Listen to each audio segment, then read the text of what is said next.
Okay, so today I'll be showing you how to configure a Spark Max. Okay, so you do need a USB-C orange cable that comes with all of these Sparks. So there are two things you can do. You can either download the software or the hardware, and I will show you how to download the hardware and do it. So I'm just gonna go download the Rev for Sparks, and it should be right here. So you just want to click this, and then it'll start the download. Okay, so after you have downloaded your hardware client, you want to just open it up, click install.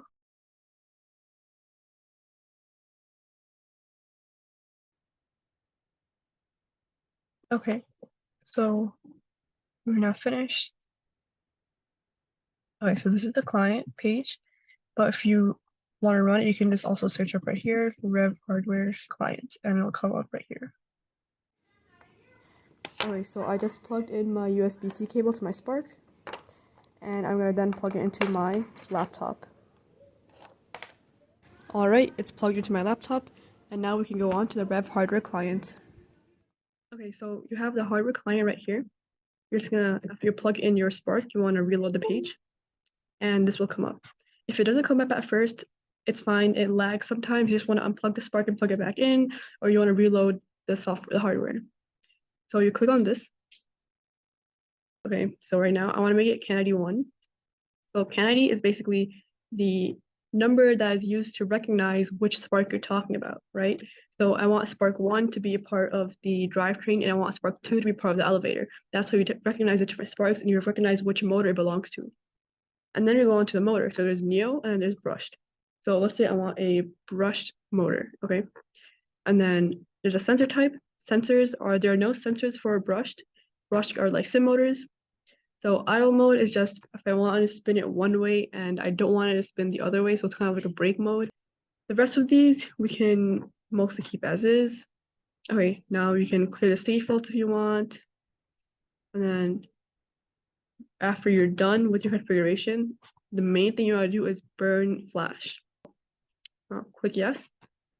So a lot of the time people miss this out because they think load or configuration equals burn flash. So now you have your Spark that is with CAN ID 1, brush, no sensor, so on and so on. So let's say I want to use this exact input for another Spark, my CAN ID Spark 2. So what we can do is save the configuration. Let's say we save it as 5 or 4. Okay, so we're going to save it as 4. And then later when I plug in another Spark and I want to have this exact configuration, I'll just do load configuration and then click on 4 and load. And this would come up. And then again, you would burn flash. Okay, so now let us unplug it and then plug the Spark back in just to test if it really worked. That's a great way to test it out. So you're gonna put it back in, reload, and then right here. Great. So now we have CAN ID 1, brush, no sensor. Now the next thing you want to do is go on to the next pages. So every year there will be a different update. So our current version of this Spark was 1.5.2, but we want to update it to 1.6.3. What you do is go to update latest version, which would most likely automatically happen if you're online, and then you just click update. And if your Spark isn't updated, then it will not work properly in your code. So it'll show an error saying your Spark firmware is not updated. You want to update that, and this is how you do it right here in the Spark hardware client.